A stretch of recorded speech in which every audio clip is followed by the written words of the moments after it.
வாழ்க்கை எனும் கடலில் கரை சேர முடியாது தத்தளிக்கும் முன்னாள் போராளிகளின் வாழ்வில் ஏக்கங்கள் ஏராளம். லட்சியங்களை தேடி ஓடியவர்கள் இறுதியில் வாழ்வின் அத்தியாயங்களை புரிந்து கொள்ள முடியாது தத்தளித்துக் கொண்டிருக்கின்றனர். யுத்தம் மௌனிக்கப்பட்டதை அடுத்து இவர்களின் வாழ்வும் மாறியது.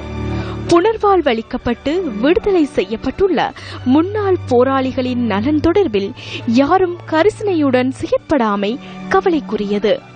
மட்டக்களப்பு மாவட்டத்தின் திக்கோடை பகுதியில் வசித்து வருகின்றார் புனர்வாழ்வளிக்கப்பட்ட முன்னாள் போராளியான நவரத்தினம் செல்வி. பெண்ணின் மடமைத்தனத்தை உடைத்தெறிந்து வீரம் செறிந்தவள் பெண் என்பதை நிரூபித்தவர்களுள் இவளும் ஒருவள். இன்று இவளின் நிலையோ பரிதாபகரமானது.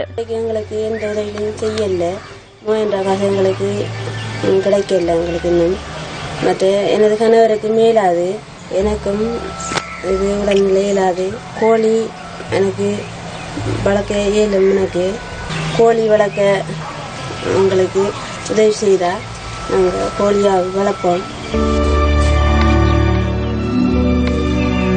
புனர்வாழ்வளிக்கப்பட்ட முன்னாள் போராளிகளின் பேரில் சர்வதேச நாடுகளில் சேகரிக்கும் பணம் உரிய முறையில் முன்னாள் போராளிகளை சென்றடையாமை கவலைக்குரியதே.